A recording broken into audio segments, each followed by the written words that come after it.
afternoon. This is a special coverage of the coronavirus crisis using the combined forces of News 5 and Signal TV's One News, Radio 5 and 1PH.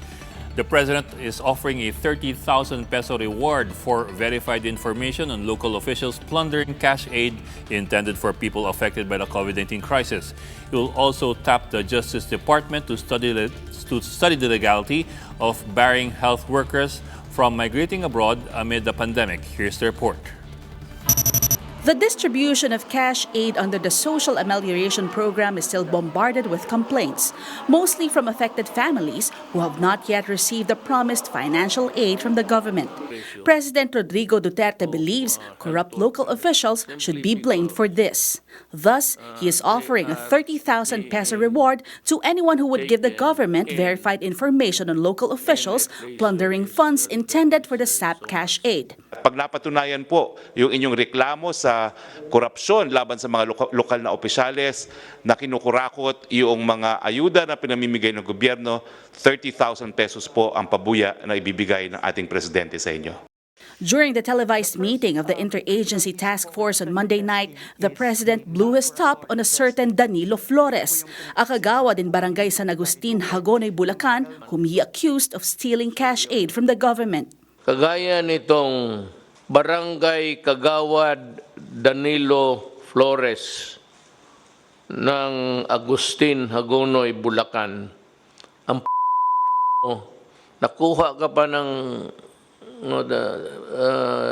television na may ano doon, Grab, it's not Grab, it's actually a nakuha ka na hinihingi mo. Mahirap na nga, ikaw may trabaho ka na, kagawad ka, kukunin mo pa yung pera ng mahirap. Duterte also warned LGUs that they will face problems if they prevent OFWs to come home in their towns. PCDA President and Deputy Chief Implementer for the National Task Force on COVID-19, Vince Dizon, reported that they are taking care of around 200 OFWs who were stranded in Clark. Magkakaroon ho tayo ng problema if you resist. Because then, as a worker of government, it falls upon my shoulders to see to it that everything is done fair. NTF Chief Implementer Carlito Galvez Jr. says they are preparing for the OFW's return to their respective hometowns. The chief executive also told the armed forces to assist PNP in enforcing quarantine protocols. As of May 4, PNP has recorded more than 161,000 quarantine violators. Duterte earlier threatened the martial law-like system if quarantine violators continue to rise. Meanwhile, the president says he will consult the Justice Department on the legality of barring health workers from migrating to other countries amid the pandemic. He insisted that he cares too much for them and he doesn't want to expose them to a higher risk of getting infected by COVID-19. Please do not misunderstand me. I am making it clear now. I do not want you to go there and come back in a coffin. For News 5, Faye Tobias, we are One News. President Duterte has apologized to the heads of the country's top conglomerates. In a recorded speech on Monday, the president said the experience of addressing the COVID-19 pandemic has humbled him. He said he is now willing to have a talk with business tycoons, referring to the Ayalas and Manny Pangilinan. I'd like to thank you from the bottom of my heart for helping us, provide the necessities of the moment.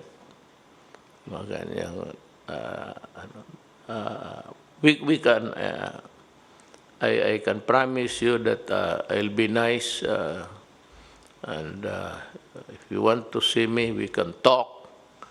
And naubos na ho yung pagkasuplado ko kasi dahil sa the COVID humbled me. Maybe there will be a lot of legal issues, but we can talk.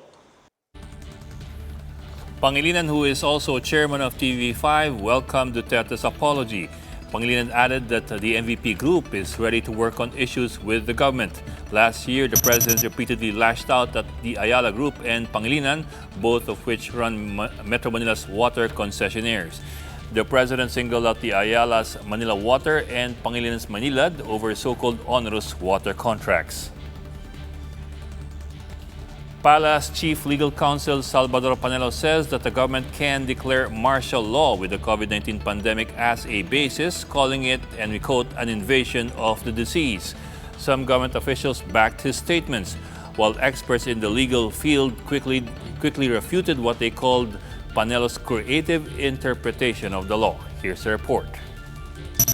Malacanang Chief Legal Counsel Salvador Panelo has since been back on air, not a spokesperson, but in his own commentary show aired in state-owned network PTV. During the show on Monday, Panelo claimed that the so-called invasion of the coronavirus disease qualifies as a ground to declare martial law. Ano bang meron ngayon? There is an actual invasion of the coronavirus disease, which is pandemic. It threatens, in fact, the entire country, yung lahat ng mga kababayan natin. So may actual na invasion. And public safety is endangered. And yun nga, di ba sinasabi ng Konstitusyon? Rebellion or invasion when public safety requires. As of the latest tally, the country has recorded more than 9,000 cases of COVID-19, along with at least 600 deaths. Strict lockdown is in place in most areas in Luzon and major cities in Visayas and Mindanao. Foreign Affairs Secretary Teddy Locsin backed Panelo's pronouncement, saying a pandemic-triggered martial law places COVID-19 as the enemy and not any people in particular. Locsin insisted that a martial law order, even one caused by a virus, is still meant to protect the public. Retired Senior Associate Justice Antonio Carpio simply laughed off the issue when sought for comment.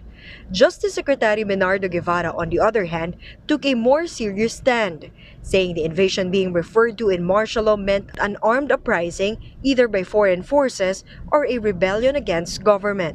Guevara insists that in any case, an invasion by non-living things such as viruses does not qualify.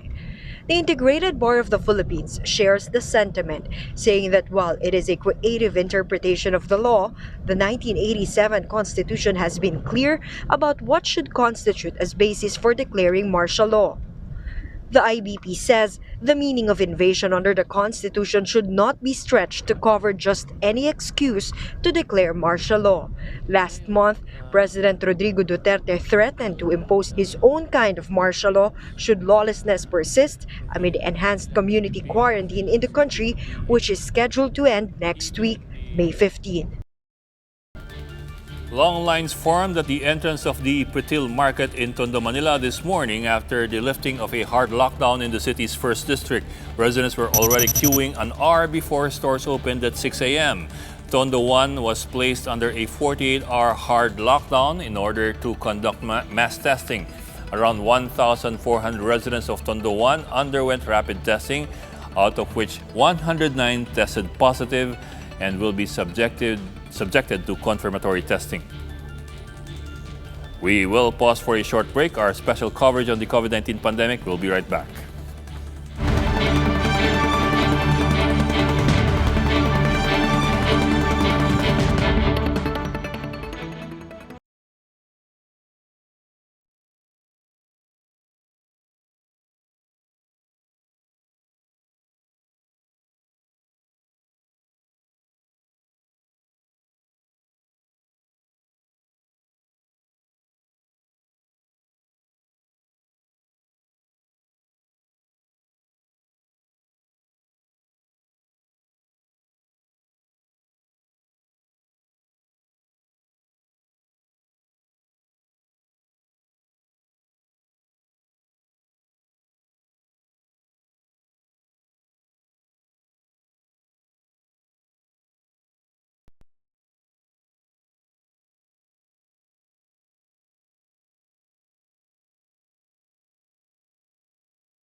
Welcome back. You are still watching the special coverage of the coronavirus crisis using the combined forces of News 5 and Signal TV's One News, Radio 5, and 1PH.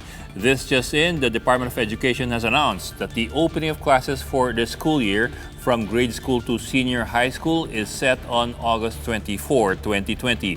The DepEd also says that all major school events such as fairs, campus journalism contests, Festival of Talents, job fairs, and others are canceled for this year.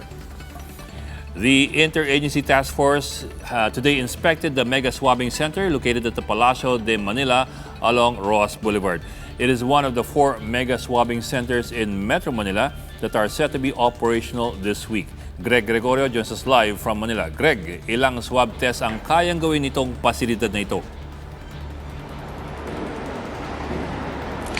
Bok, ipinagmamalaki ng IATF at ng National Task Force Against COVID-19, pati na rin ng Department of Health na kayang magsagawa ng higit 1,000 swab tests itong mega swabbing facility sa Palacio de Maynila dito sa Malate. Kasalukuyan itong mayroong 65 swab testing booths at mga medical technologists ng Philippine Coast Guard ang siyang tatao sa kada booth. Ayon kay PCG Commandant Admiral Joel Garcia, mayroon silang nasa 300 personnel na naka-assign sa 3 shifts. Tutulungan din daw sila ng ilang personnel mula sa Bureau of Fire Protection. Ayon naman kay NTF Deputy Chief Implementer Secretary Vince Dizon, sapat pa kasalukuyang bilang ng mga naka-assign na personnel dito para sa 2 linggo. Pero naghahanap na rin daw ng karagdagang team ang DOH para naman sa susunod pang 2 linggo habang sumasailalim naman sa mandatory quarantine ang unang team. Pawang mga land-based at sea-based OFWs ang mga isa sa ilalim sa swab testing dito. Ang kada test ng seafarers ay babayaran ng kanilang manning agency habang OWA naman ang gagastos para sa testing ng isang OFW. Ayon kay NTF Chief Implementer Secretary Carlito Galvez Jr., pansamantala silang ilalagay sa mga quarantine facilities habang iniintay naman ang PCR test results sa loob ng 1 hanggang 3 araw mula sa laboratory ng Philippine Red Cross sa Mandaluyong. Oras na magnegatibo ay di na daw kailangan tapusin ng partikular na OFW ang kanyang 14-day quarantine. Maaari na daw itong umuwi matapos mabigyan ng clearance ng Bureau of Quarantine na dapat ay kilalanin naman ng LGU batay na rin sa kasunduan ng NTF at DILG. Ayon naman kay Health Secretary Francisco Duque III, sasailalim pa rin ang individual na ito sa 14-day home quarantine na dapat namang i-monitor ng Barangay Health Emergency Response Team o BERT. Bukas ay magsisimula ng operasyon nitong mega swabbing facility sa Palacio de Maynila dito nga sa Malate at kumpiyansa ang mga otoridad na mas mapapabilis pa ang paglalabas ng mga results dahil sa kasalukuyan mayroong 56 laboratories na pending para sa accreditation ng RITM dahil daw dito ay maaabot ang target na 30,000 daily testing capacity pagdating ng May 30. Bok. Maraming salamat. News 5's Greg Gregorio reporting live from Manila. The Bicol region has not recorded any new case of COVID-19 for the last 2 days. As of last night, the region's number of patients testing positive for the disease is at 46, with 30 recoveries, 11 still admitted in hospitals, and 1 under quarantine and 4 deaths. The last time the region recorded new cases of the virus was on May 2, with 3 infections from Legazpi and Daraga cities in Albay. The Central Visayas Police Regional Office spiced up their way of reminding the public to practice good hygiene, featuring their own dance troupe. Members of the PRO 7's Amigo Corps dancers performed a routine they call COVID-19 Dance Challenge.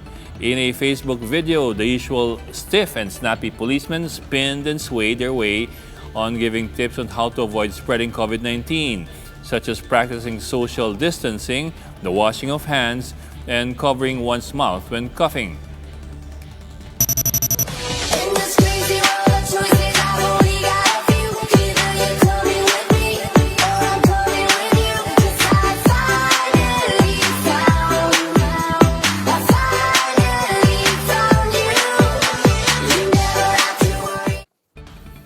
And that's the latest on the enhanced and expanded community quarantine. For more updates, follow News 5, The Philippine Star, and Business World Online.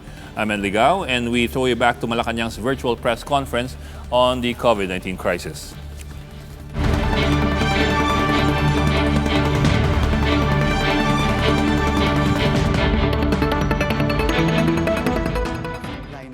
para sila naman po ay hindi mahahawa o mai-infect in case na meron po sa ating mga kababayan na nagdadala ng virus na COVID-19. So, sa mga susunod pong mga araw, iraramp up po natin ang laboratory testing. No, na report po natin sa ating Pangulo kagabi na right now, meron tayong 20 laboratories. In fact, I think as of yesterday, 22 na ito. No? So 22, meron pa tayong dagdag na 56. Ang target po natin by May 30, 78 na po ang ating mga laboratorio sa buong Pilipinas, kasama na ang Visayas at ang Mindanao. Siyempre po, kung makikita natin ang mapa, ang pinakamarami pong infection natin ngayon ay sa island of Luzon, lalo na sa Metro Manila. Kaya po hindi tama lang na mas marami tayong laboratorio doon. Pero magsi-scale up na rin po tayo ng mga iba't ibang laboratorio sa buong bansa, including Visayas and Mindanao. Importante po itong gagawin natin ito dahil sa mga darating na araw at darating na buwan, kailangan po ready tayong mag-test ng ating mga kababayan. Dahil po hindi hihinto ang ating testing, hindi hihinto ang ating pagtetest. Ngayon po, nasa 5,000 per day pa lang po ang ating daily test on average. Gusto natin po sa pamamagitan nitong 78 laboratories na to, tumaas tayo ng 30,000 per day. Pag tayo po ay umabot na ng 30,000 per day, nandun na po tayo sa level ng testing katulad ng mga bansang talagang nag-invest sa testing tulad ng South Korea at ng mga iba pang bansa. At mas mataas pa tayo sa level ng Singapore at ng Israel. Yun po ang ating goal at naniniwala po tayo na kung ma-activate natin ang labs na to, magkakaroon na po tayo ng capacity to test 30,000 per day by May 30. At gagawin po natin to sa tulong ng private sector. Unang-una po, ang pinakamalaki pong laboratorio ngayon sa Pilipinas ay ang laboratorio ng Philippine Red Cross sa pamumuno po ni Senator Richard Gordon. Kaya tayo po talaga nagpapasalamat po tayo kay Senator Gordon at sa mga magigiting at bayani nating mga kasamahan, kababayan sa Philippine Red Cross. Dahil po talagang napakalaki ng kanilang ginawa at napakalaki po ng kanilang contribution sa ating testing capacity.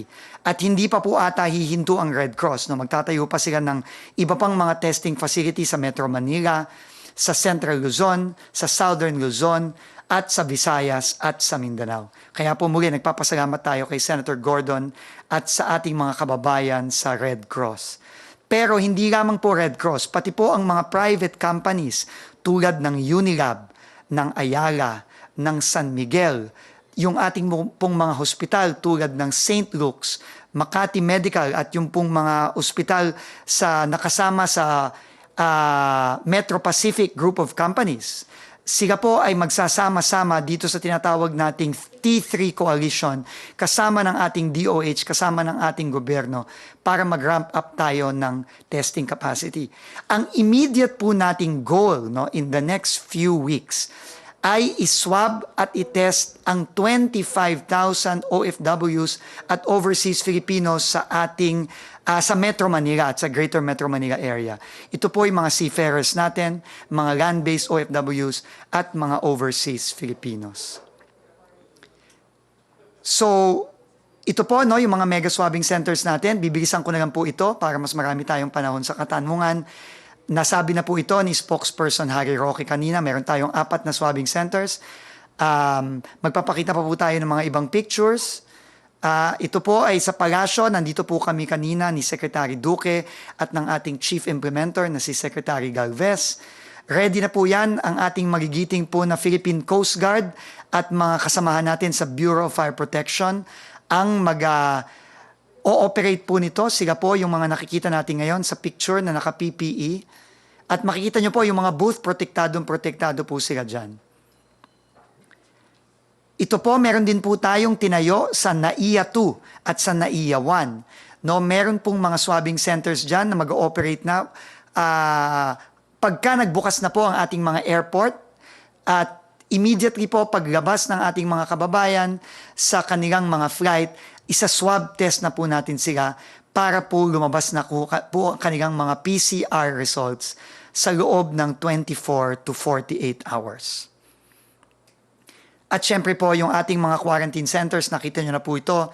Ito ang Philippine Arena. Ulit po, nagpapasalamat tayo sa Iglesia ni Cristo, sa kanilang generosity, at sa lahat ng mga private sector partners na talagang tumulong po sa ating mga quarantine sites at sa ating mga swabbing facilities. Sa mga swabbing facilities po natin, nagpapasalamat po tayo sa Manila Bulletin Group, sa SM para sa paggamit ng MOA Arena, at sa Udena Group po para sa paggamit ng Enderan.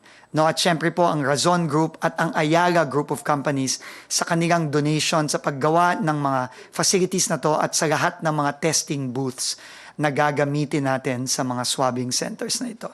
So yun po, marami pong salamat at ibabalik ko na lang po kay spokesperson Harry Roque. Maraming po salamat sa ating lahat at sa ating mga partners sa T3 Coalition. Thank you very much. Thank you, Presidential Assistant Vince Dizon. Bago po tayo tumanggap ng questions, lilinawin ko lang po, pasensya na po, nabulol. Ang ibig sabihin ko kanina po sa datos ng mga namatay, bagamat dumadami po ang namamatay, napabagal na po natin yung numerong namamatay on a daily basis. Pasensya na po, nabulol. Now, Trish Terada of CNN.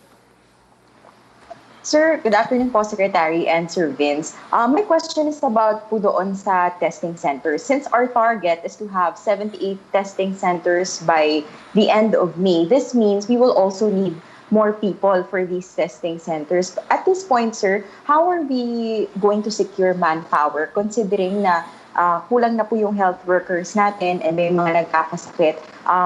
How are we going to have people making sure that they are safe as well in conducting the swabbing and testing po? Okay, si Mr. Vince Dizon po ang sasagot. Thank you very much. Alam niyo po ngayon, nagtawag na po tayo ng tinatawag nating clarion call. No? Ito ay panawagan sa lahat ng ating mga kababayan, lalong-lalo na sa mga involved sa medical profession, ang ating mga medical professionals, pati po ang mga nag-aaral, no? Kasi po nagtawag na po tayo in fact sa ating mga universities para ihid ang call para sa mga swabbers at iba pong mga magbo-volunteer para po tulungan tayo dito sa ating napakalaking operation sa testing.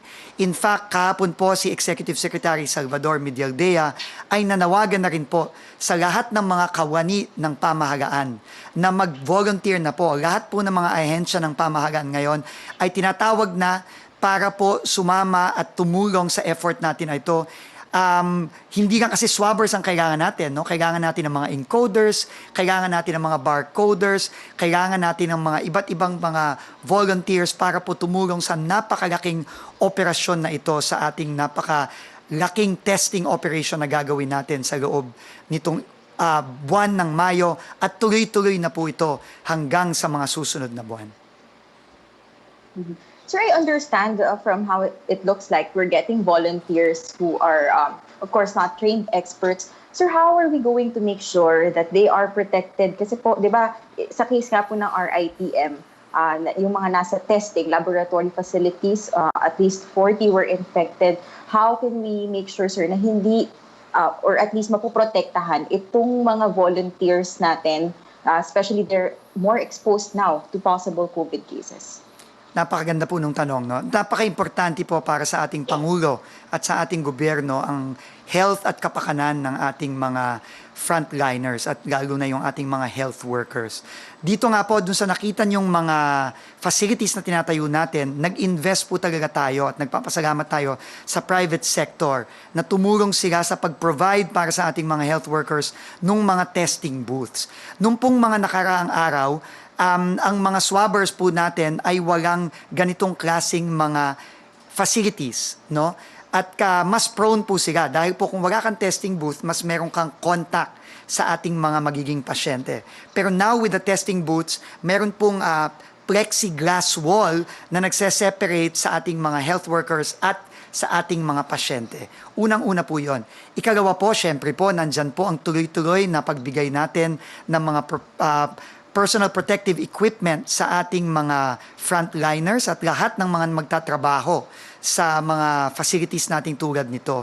At sila po ay nagro-rotate na po ngayon, no, into shifts, no, hindi sila pwedeng tuloy-tuloy. Meron po tayong shifting na 6 hours.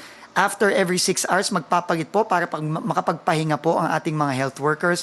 At every 2 weeks po, kailangan silang mag-quarantine. At may magpapalit pong panibagong team na magre-relyebo sa kanila. At after 2 weeks na naman, magka-quarantine po yon. So, we are exerting all efforts po na protektahan po ang ating mga frontliners. At nagtitiwala po tayo sa sistemang ito na dinevelop ng ating Department of Health. So last about the testing center, since target po siya by the end of May, does this mean that there's a possibility na since May 15, pa lang tayo, possibility po ba na ma-extend pa yung ECQ or can the government already ease the restrictions come May 15 or mangyayari pa po ba yan after ma-meet natin yung target na 30,000 testing capacity po? Pasensya na po tayo at wala po ako sa posisyon na magsabi ng ganyan. Ang desisyon po na yan ay irerekomenda po ng ating IATF based sa kanilang very clear parameters kung kailan dapat mag-transition from ECQ to GCQ. Mangyayari po yan pero ang IATF po ang magrerekomenda niyan at ang presidente po ang magdidesisyon. Ang ginagawa lang po natin ngayon ay binibuild up po natin ang ating infrastructure para mag-test at para mag-isolate at mag-treat. Yan po ang kinakailangan natin, hindi lamang dahil dito sa deadline natin o date ng pag-desisyon ng ECQ sa May 15. Pero ginagawa po natin yan dahil alam natin ang COVID-19 ay hindi po matatapos sa buwan ng Mayo, hindi matatapos sa buwan ng Hunyo. Magamang po ito'y tatagal pa, kailangan po nating maghanda at i-prepare itong infrastructure na ito sa mga darating na buwan. Thank you, Sir Vince. Siguro my question, sir, is for Secretary Roque. Yes. Sir, yun po, napag-usapan po ba ng IATF kung possible pa pong ma-extend yung ECQ until we meet the target of having 78 testing centers by the end of May? Well, ang desisyon nga po ay sang-ayon dun sa bilis ng pagkalat ng sakit at saka yung ating capacity to provide medical attention. No? Ang tingin ko it's too early to come up with any conclusion, but they have come up already with clear guidelines that will be applied in making the decision kung magtutuloy po ang ECQ o hindi. Yan po yung na-approvean din kahapon. No? So, tingnan po natin ang datos sa mga darating na araw. Sir, yung sa second tranche po ng SAP, kailan po kaya most likely may implement yun considering na very late in the game na po tayo dun sa distribution ng first tranche and we're at the point na hinuhuli pa po natin kung sino yung mga corrupt officials stealing government aid po? Well, sa totoo lang, hindi ko pa masasagot ngayon yan. Inaasahan natin na mapapadistribute natin ito at the soonest time possible, pero inaamin nga po natin na yung first tranche ay hindi pa nga po completely na ibibigay sa ating mga kababayan. Hayaan nyo po, anyway, parating naman po yan, magagamit din. No? But we promise you that we have learned from the earlier experience of distributing the first tranche and we will definitely be more efficient in distributing the second tranche. Thank you, Rocky? sir. Okay, Secretary, questions from dalawang tanong ni Francis Wakefield of Daily Tribune. What's the basis under the law that the simple letter or notice from Congress can grant NTC the legal right to extend a franchise which under the law must be approved and passed by Congress, signed by the President? Well, I don't think NTC will let any institution influence its decision. No?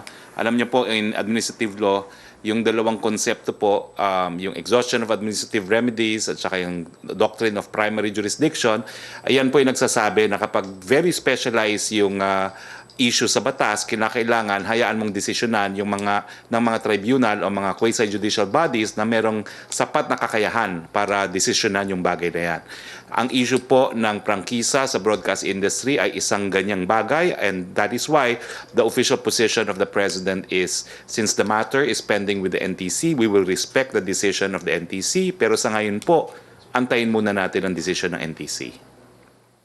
Okay, from Francis Wakefield pa rin po ng Daily Tribune, for a long period or at least from 1996, a broadcast giant ABS-CBN Corporation operated under an American head and its chairman and controlling stockholder Eugenio Lopez III in violation of constitutional provisions barring foreigners from controlling local media companies. Thus, Jose Calida's statement noted when ABS-CBN Corporation's franchise was approved on 30 March 1995 through Republic Act 7966. Mr. Lopez, in strict terms, was an American citizen, which was another violation of our nationalization laws. The Office of the Solicitor General noted that despite being recognized as a Filipino in 2001, Mr. Lopez continued to use his American passport as shown by the list of travel records dated March 3, 2020, issued by the Bureau of Immigration of BI, which control number 200-34520.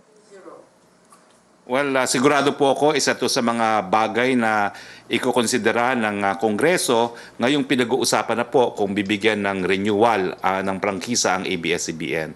So kung sa tingin po ng Kongreso na makaka-epekto sa decision nito, I'm sure they will consider it. No? So we leave that matter to Congress because they are the only ones who can decide on whether or not ABS-CBN should be given a renewal of its franchise. Si Maricel Halili ng TV5. Hi sir, magandang hapon po. Magandang hapon po. After President Duterte asked for an apology to the Ayalas and Mr. Pangilinan, what will happen po dun sa issue ng water concessionaires ng Maynilad and Manila Waters? Well, alam niyo po, batas naman ang umiiral dyan, no? So I'm sure the legal studies and legal examination will proceed. But we're expecting po na mas malakas po ngayon ang partnership ng gobyerno at ng pribadong sektor sa mga bagay-bagay na importante ngayong panahon ng COVID-19. Ang sabi nga po ng Presidente, pwede naman pag-usapan po siguro yung mga ibang issues. No? Pero sa ngayon, nagpapasalamat siya sa tulong ng mga pribadong kumpanya sa taong bayan ng panahon ng krisis. Sir, paglilinaw lang po tungkol doon sa amelioration program because yesterday po, Yusek Malaya of the ILG said na hindi na raw po kayang umabot ng additional 5 million dun sa first tranche. So most likely sa second tranche na daw po siya makakabilang. Can you confirm this, sir? Ano po yung naging decision ng IATF? Ang decision po ng IATF, bigyan ng 23 million na Pilipino. Whether be it sa first tranche o sa second tranche, doesn't matter. Basta importante, yung 23 million will get between 5 to 8,000 for that month. Yun po ang decision ng IATF. Sir, last na lang po. Doon po sa report ni President Duterte sa Senate, he mentioned na meron daw pong na-record ang PNP na 763 cases of crimes against women and 521 crimes against children since the implementation of the enhanced community quarantine. Is there an increase on the domestic violence? Why does the President find it necessary to include this on his report po? I'm not sure kung meron pong increase. I guess it's just a matter of fact that the President stated what appears in the logbook of the PNP as recorded crimes against women and children. Sir, pahabol lang. Meron din po kasing na-mention si President dun sa report na one of the challenges dun sa distribution ng SAP is that some local officials are threatening DSWD personnel. What kind of threat po yung nire-refer ni President Duterte dito? Alam niyo naman, mainit talaga yung usapin na kung sino dapat mabigyan. No? At ang ginagawa kasi ng DSWD, verify yung mga listahan na sinumite ng mga pamahalang lokal.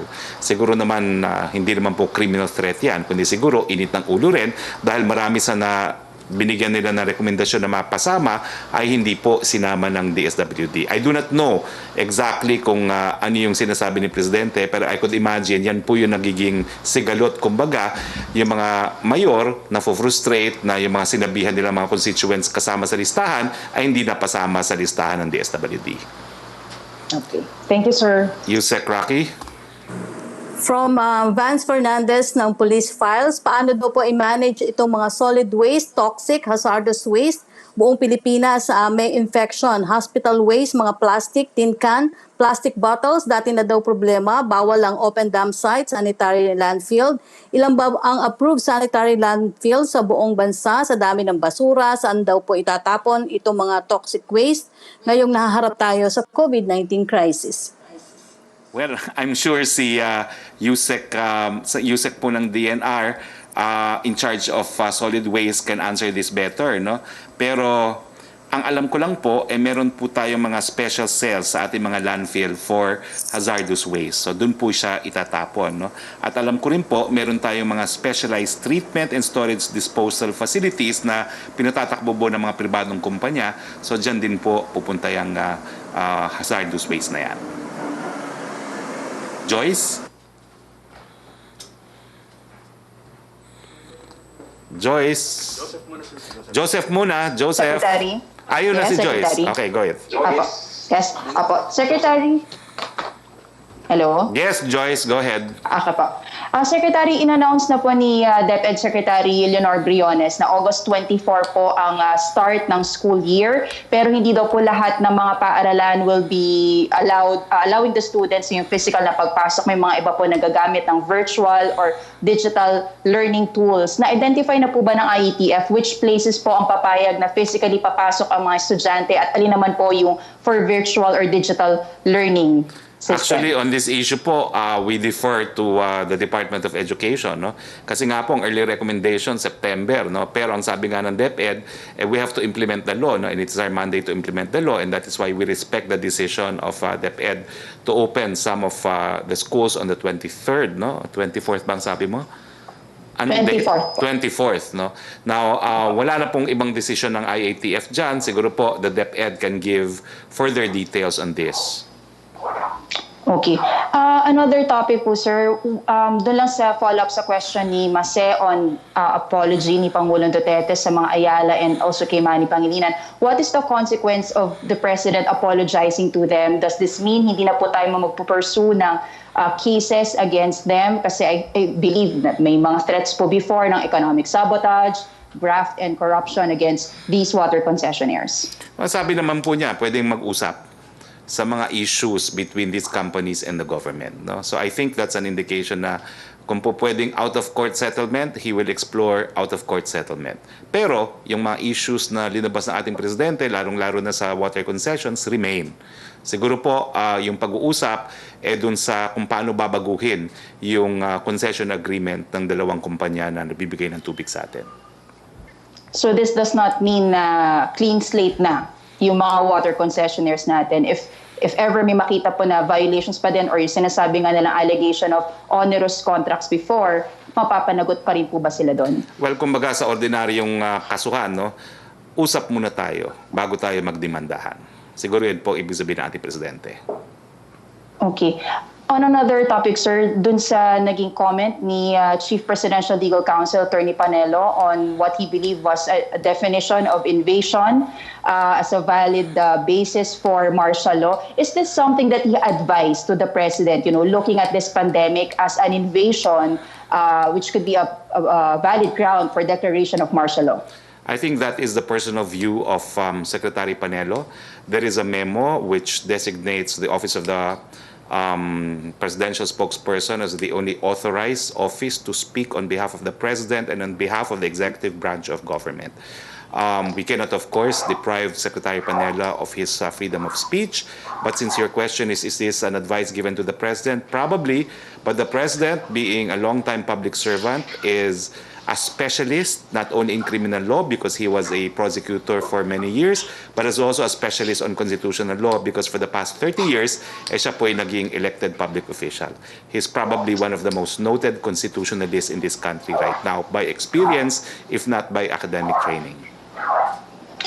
Okay, kasi po si Secretary Menardo Guevara, he said, nag-comment siya sa definition ng invasion, and he said it can only be used with regards to actions of human beings and not viruses. Pagdating po dun sa definition ng invasion, relating it to martial law. Do you also share the same sentiment, or do you agree with the same definition?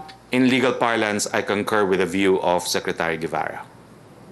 Okay. Since last night po, Secretary, itong naging comment ni Secretary Panelo, it spurred a lot of negative comments. Most of the comments are against the government, floating this idea after the palace already denied na one of the options ang declaration of martial law. How do we handle these negative comments now being faced by the government? Well, lalagay ko lang po sa proper context. Ang sabi ng Presidente, hindi siya mag-aatubili, magdeklara ng martial law, sang-ayon po dun sa basihan na nakasaad sa ating salaging batas, at yan po ay rebelyon ng NPA, lalong-lalo na kung patuloy nilang aatakihin na ating sundalo para nakawin yung mga ayuda na nakalaan sa ating mga kababayan. So I think that is the presidential proclamation on this issue. Hindi lang po ako nagsalita niyan, ang Presidente rin po ang nagsalita niyan. Ibig sabihin po, magkaiba po sila ng posisyon ni Secretary Panelo. Last na po from me, sir. Do you confirm na deny daw po yung request na Naga City na maisailalim sila sa ECQ? And if yes, are there other places po na na-deny din ng IETF for ECQ implementation? Siguro hindi naman na-deny, hindi pa naaktuhan. Kasi ang alam ko, yung application po ng Zamboanga City at saka yung Legazpi and Albay came at the nick of time, kumbaga, dahil talagang patapos na yung meeting ng IATF at pahabol na nga lang po yung request na yon, kaya hindi napasama sa EO. Siguro wala pang pagkakataon lang na pag-usapan sa IATF. Very last na lang po, sir. Bali, ilan po yung may pending request na masama rin po sila sa ECQ? I will check po, pero kung hindi ako nagkakamali, mga 7 po ang meron pang pending requests. Okay. Rocky? Thank you, Secretary. Thank you.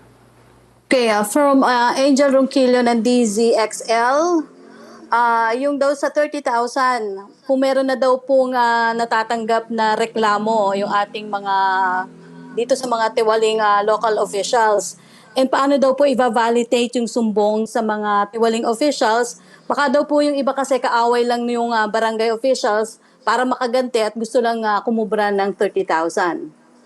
Well, kinukumpirma ko po na ako mismo sa telepono ko, napakadami ko nang nakuha.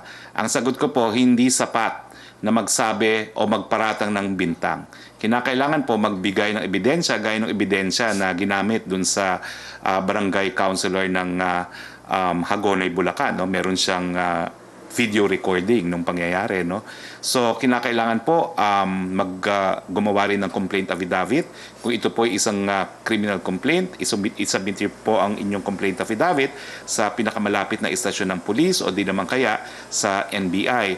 Kung administrative naman po ang reklamo, isumitin niyo po yan sa pinakamalapit na tanggapan ng DILG. At gaya ng sinabi ng Presidente, pwede niyo rin pong itawag sa 8888. Hindi po sapat na nagsusumbong lamang, kinakailangan magsumiti po ng ebidensya dahil ang pabuya po ay doon sa mapapatunayang tama po ang paratang. Hindi lang po magpaparatang, kinakailangan patunayan.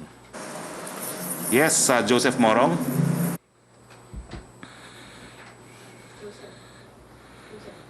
Sir, good afternoon. Good afternoon. Yes, sir. So, just some quick fire questions now. I texted you about it at it seems, maraming mga kababayan natin yung stranded. So yung tinext ko, sir, kagabi, paano yung movement? For example, within Metro Manila, GCQ, can somebody from Mandaluyong go to Manila para sunduin yung kanyang anak? Lahat naman po tayo, ECQ pa eh. So ECQ pa po yung lugar na sinabi nyo, pwede naman kayo kumuha po ng TF pass kung kinakailangan, no? Ngayon lang po, meron akong tinulungan na papunta sa isang GCQ area kung po pwede na ang lamay sa namatay na hindi naman dahil sa COVID-19. At ang proseso po ay kukuha kayo ng IATF pass doon po sa City Hall, no? So marami po akong kakilala na nagbabiyahe mula Baguio hanggang Manila dahil yung mga anak na iwan sa Maynila, kailangan na umakyat sa Baguio. Ganun po, kumukuha po sila ng IATF travel pass. Travel pass from the LGU ng origin. Sa City Hall po sila nag-a-apply o sa munisipyo. So yan po yung magiging parang guiding principle natin. Yan so po, yung sa ano lang, sa schools, yung mga bata will return. How about the college students? Well, ganun din po ang petsa, no? Ang petsa po ay, ang rekomendasyon ng IATF ay Setyembre, pero CHED could probably also make its own recommendation. Ang importante nga po, dun sa mga lugar na GCQ ngayon, yung higher education institutes lang po ang po pwedeng magbukas only for the purpose of completing the school year and preparing credentials, no? And emphasizing na kapag magbubukas sa mga GCQ, kinakailangan to utilize flexible learning. Okay. So yung pong may mga petition, I think, with regard to mass gathering, yung mga churches, they want to return to the churches already kasi how different daw po ba yung mga churches dun sa mga social distancing measures natin na ginagawa sa mga supermarkets, for example? Ay, hindi pa po talaga po pwede kasi ang nangyari naman sa supermarkets, nakikita na po natin yung mga larawan na i-implement talaga ang social distancing kasi nag-aantay. Pero sa kahit anong simba po, meron pong schedule yan, hindi man po pwedeng nag-aantayan, no? Hindi po pwedeng pumila para pumasok. Kailangan talaga pumila. Kaya anong mangyayari dahil ang service po sabay-sabay sumasamba. So kaya nga po minabuti na bawiin muna yung earlier recommendation na allow na nga itong mga religious gatherings. Anyway, it is only for now po, no, na nasa GCQ pa rin, pero kapag yung mga areas naman po na low ang risk, possibly po in the future, baka mapayagan na yan. Pero sa ngayon po, hindi pa rin po pinapayagan. Sir, yung DOH po, ang sabi, I think one of the experts that the DOH is working with, ay may flattening of the curve na raw pong nangyayari. Would you confirm? There is a flattening of the curve. Yun ang, yes, that's the declaration of Yusek Vergere, and of course, she is a medical doctor and I'm not, so I defer to her, no? Pero even in the charts that we show in our press briefings, bagamat merong bahagyang pagtaas, no, nakikita nyo naman na kahit papano sa new confirmed cases, hindi na tumataas beyond yung bilang na 100, no? So bumababa pa nga sa bilang ng 100, hindi na tumataas sa bilang na 300, no? So parang it has flattened as far as, ano ba yon, 300 o 100? Pasensya na kayo, mahina yung aking mata. I think it's 300, no? Beyond 300 cases, no? So hindi na siya tumataas doon. So in a way, we can say it has begun to flatten. And what will that be? What effect will that have on easing the restrictions in Metro Manila?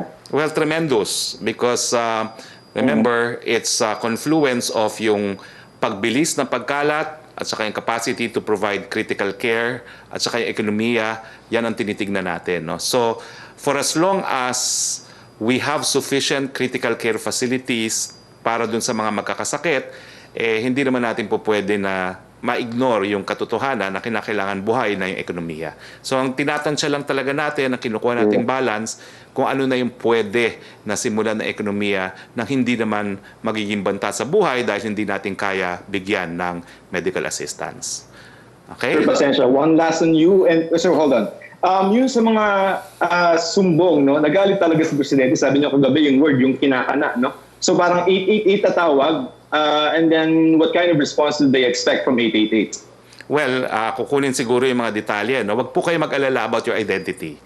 As much as possible, we will protect your identity, and if need be, kung talagang kakasuhan yung tao, makakapasok kayo sa Witness Protection Program ng gobyerno. Pero pag-iingatan po namin yan, alam po natin na politics is always local, at dahil po dyan, bibigyan po ng careful attention yung inyong identity.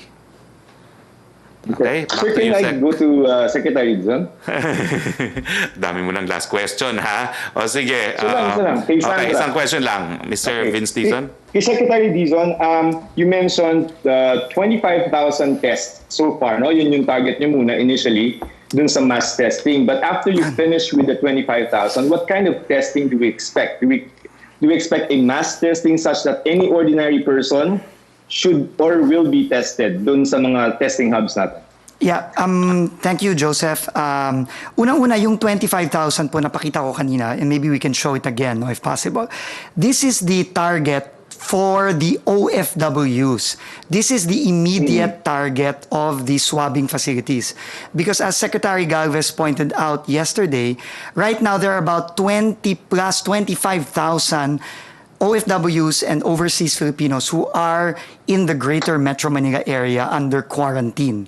And we have to test them as soon as possible in order to be able to decongest the quarantine facilities, the hotels, and the various other quarantine facilities in Metro Manila before we can start accepting OFWs again. Kaya kaakibat nito actually yung desisyon ng ating chief implementer na mag-suspend muna ng inbound flights into Metro Manila.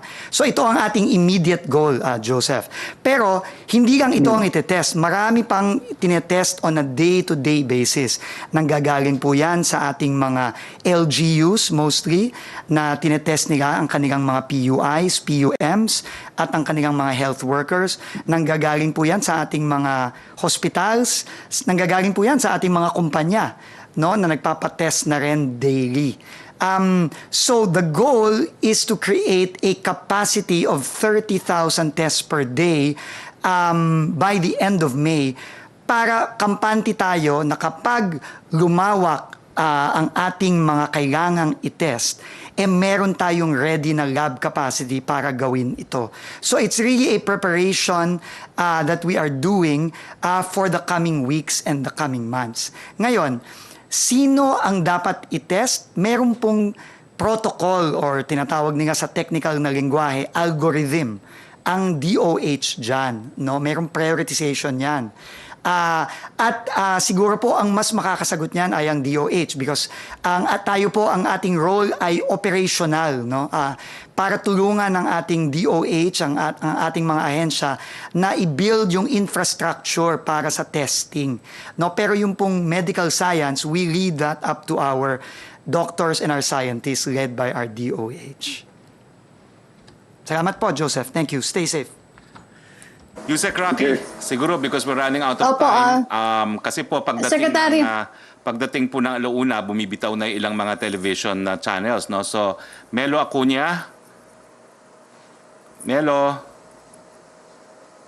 Hapon po, Secretary. Yes, go, Good Melo. afternoon, Secretary. I just have several points, but we'll try to catch up. No? But do we still have the funds to address the COVID-19 requirements with the considerable amount of foreign loans we received lately? Will the Philippine economy be able to settle its obligations in the near and medium term, Mr. Secretary? Yes po. In fact, sa ngayon, hindi pa tayo humihingi ng supplemental budget sa Kongreso. Sapat pa po ang pondo natin as is. Hindi lang po natin alam kung hanggang kailan kasi itong problema sa COVID, hanggang walang bakuna at walang gamot, no? Pero for now, we're okay. Consistent po ang declaration ni Secretary Dominguez that we will honor all our international obligations. Yeah, the Secretary Roque and Secretary Dizon, it was earlier reported that the government will purchase about 3.3 billion pesos worth of polymerase chain reaction-based test kits to further expand its testing capability. Now, where will these test kits come from? During emergencies like this, will the government still subject the purchase to bidding? Are there interested suppliers? Secretary Dizon, please. Thank you very much, sir. The purchases were already made based on the recommendations of Secretary Galvez, our chief implementer, and of course Secretary Duque. And I think these are already been, the procurement has already commenced through the efforts of the DBM procurement service. And I think the first batch, several batches have already arrived. I'm just not familiar yet with the exact details. We will get back to you on that po. Pasensya na po, no? We will check the details of how many have arrived and how many are coming in. Yeah. But that's very important po, no? Because the test kits really are in high demand all over the world because of the global demand for these RT-PCR test kits. But I think we already have agreements with several suppliers from various sources all over the world. Yes. What about PCR machines, Mr. Secretary? Yes. So, like I said po earlier, there is currently a private and public partnership effort to beef up our laboratory capacity, and this includes the various machines necessary for the laboratories. These are the PCR machines as well as the RNA extractor machines, no, and other equipment necessary. So it's really a bayanihan effort, sir, to really bring all of these labs online. But the government is very critical because it is the government that accredits these facilities.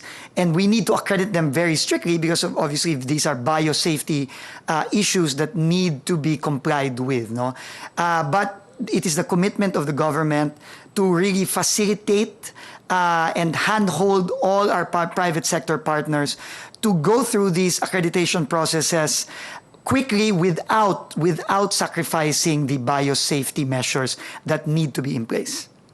Yeah. Thank you very much, Mr. Secretary. Thank you very much, Secretary Roque. Thank you. Okay, Rocky, last 2 to 3 questions, please. Pakibasa na siguro pero lahat yung, ng questions para masagot na. Yes. Secretary, ito naman, follow-up lang ni Rose Novenario sa hataw. Kung position daw po ng Malacanang yung coronavirus invasion na sinabi ni Secretary Panelo. Hindi nga po. Inulit ko na po. May memorandum circular na po na sinecentralize po sa Office of the spokesperson, presidential spokesperson, ang communication po natin. Personal opinion po yan ni Secretary Panelo.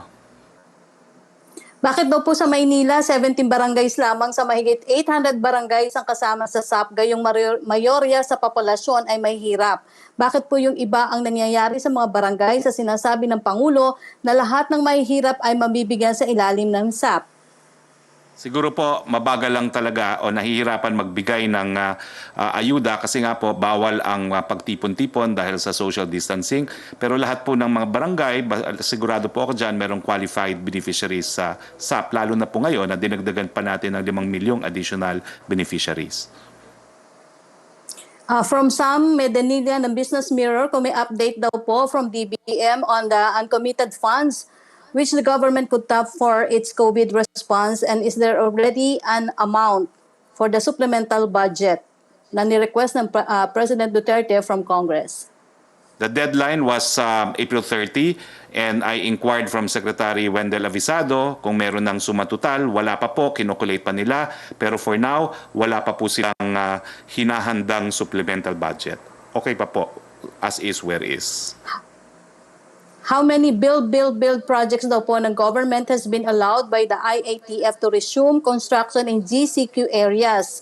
Are there BBB projects which the government decided to scrap or postpone because of the COVID-19 crisis?